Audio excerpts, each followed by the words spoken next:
Hi, everybody. I'm Bill Sanders, and this is Watch Art Sci, the art and science of watch collection. Today, what I want to do is to talk about some watches that I found that I think are great deals, they're great watches, and they're ones that you may have overlooked. So let's get started.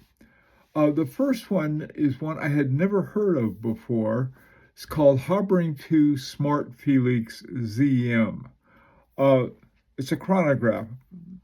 I don't want to reiterate myself too much, but I'm not a big chronograph fan because they take up so much room on the dial. But this one doesn't. This is a very nice arrangement, I think. The red hands are your chronograph hands. And so when you push the chronograph button up there around 2 o'clock, it goes into the minute and the second hand, and then it's a mono pusher. Very clean watch. I really like the looks of it. 6,200 at Horology by the Sea. Now, remember, Harboring 2 only makes about 200 watches a year. And and this one is one that I think is fairly rare, to be honest with you. This is serial number 2. Now, the strap on it is about as plain as you get. So let's take a look at the some alternatives. What I did is I thought, well, I'd try it with a red strap. I put a red shiny gator strap on my Larique Etude number 1. And I thought, well, maybe it'll look okay here. Yeah, maybe it does. Maybe a black one might look better. So I put a red one at the top and a black one at the bottom for you to take a look at. They're both from Jean Rousseau, Paris. They're shiny alligator. One in it's a cherry color, and the other one is just black. Both, I think, either one, I should say, would work, or one that you'd like better. Now, the caliber A11ZM is part of the base of it is the A11 that was first came out on the Felix. And it's a great movement. I had one for years. I had the Felix number 1. Love that watch. This one is one though that I saw. There's 2 of them. This is what was interesting. There were 2 of them at Horology by the Sea. This one was 6,000. The other one was 8,000. I don't know what the difference is, but it's something you might be interested in. Okay, moving right along. Now this next one, the Tutima is a German brand, and a lot of people don't seem to have heard of it, even fans of German watches. You don't hear much about it. I first learned about it on a visit to Rolf Lang back in 2019. And apparently he had worked there, he had done some movements for them. So it's a beautiful watch. I really like this. It's the Patria. It's called the Patria Admiral Blue. The reference number is 6610-01. Reason I put the reference number, Tutima has a number of watches with ETAs or Solida movements, but this one has an in-house caliber 617. One of the things that helps you know that it's probably not an ETA or a Solida. Doesn't guarantee it, but it's the 2100 600 semi-oscillations per hour, 65 hours on it. This is really a beautiful watch. So anyway, and that's a good price. The other ones I think are about double that.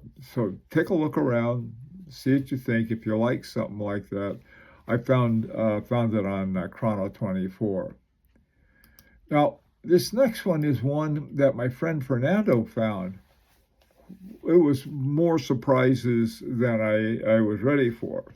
I can only handle so many surprises. It's a Bulgari, Trio, SB43S. This again is one of those watches that the number, the reference number, SB43S, is important. This one has a caliber BVL 128. And I thought, well, that's just sort of a phony baloney name for ETA or Salida. It's not. In fact, the thing about this that was so cool was that this movement was used in the Festimio, I don't know if I said that correctly, but that's a real thin watch that Bulgari won all the Grand Prix prizes with. And this one was only $2,500.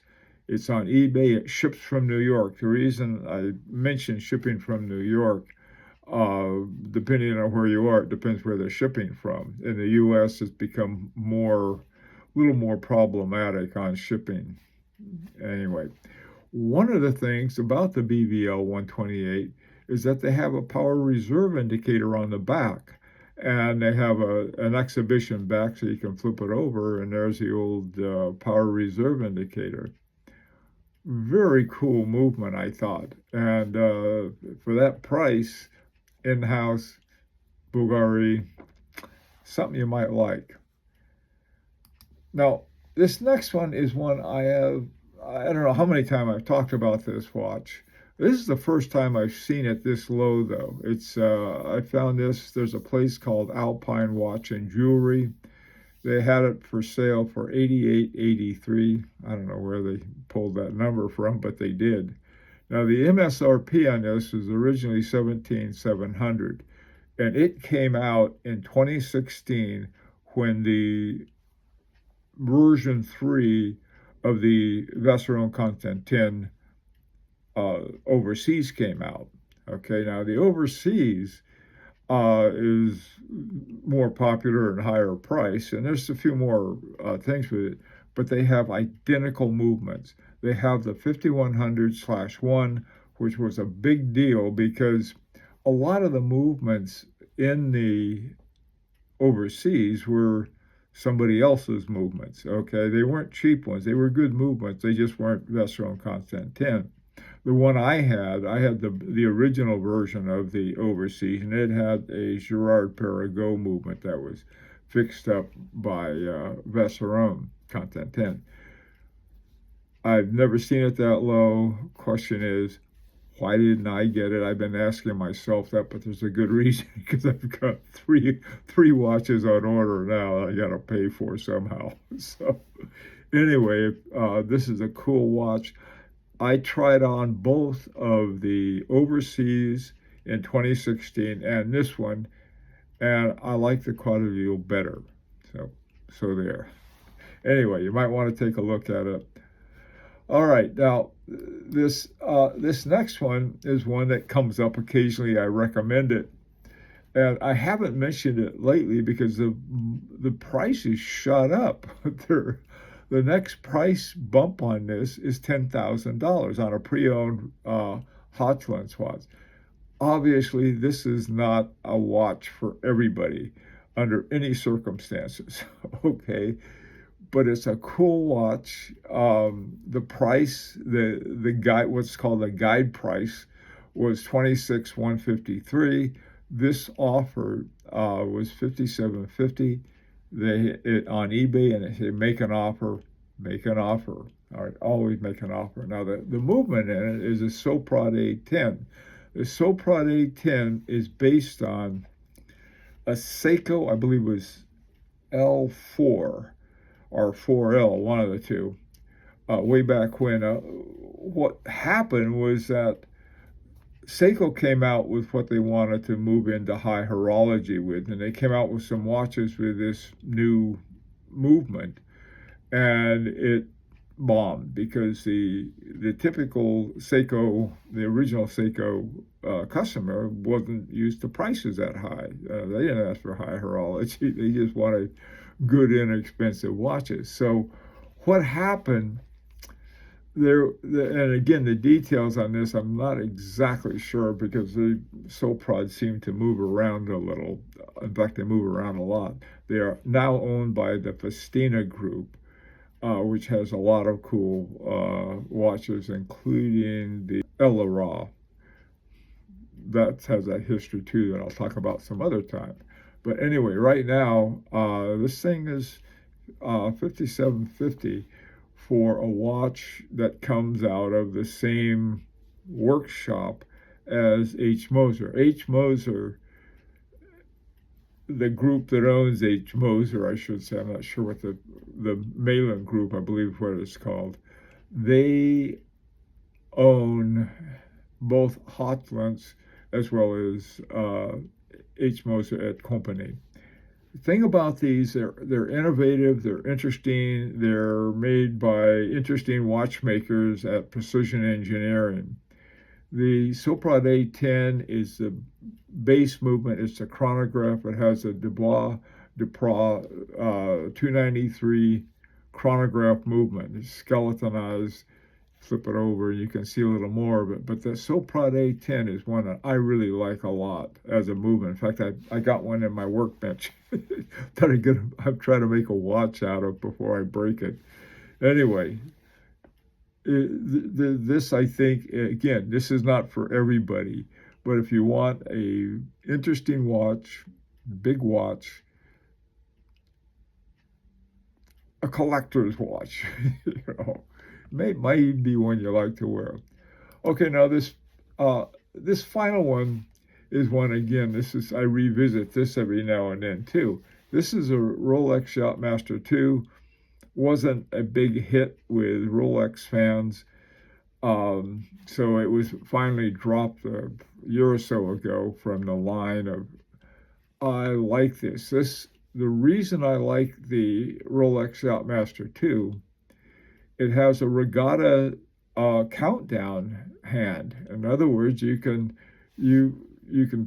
set a series of buttons for a regatta countdown. Regatta countdowns are fairly complicated, and the movement that times it is also fairly complicated.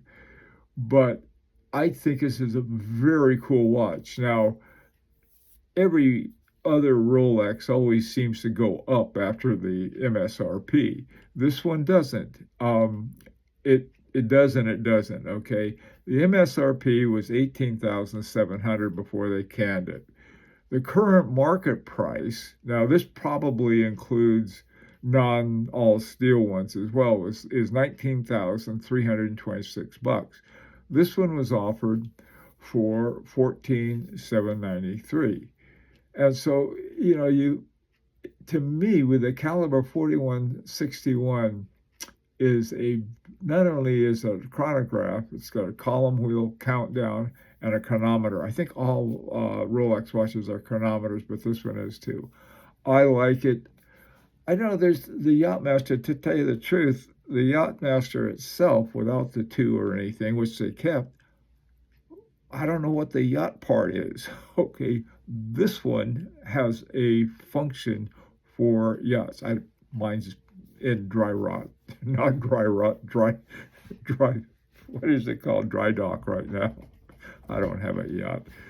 Anyway, let me know what you think. It's an opportunity to subscribe if you like. And until next time, this is Bill Sanders for Watch Outside, the Art and Science of Watch Collection.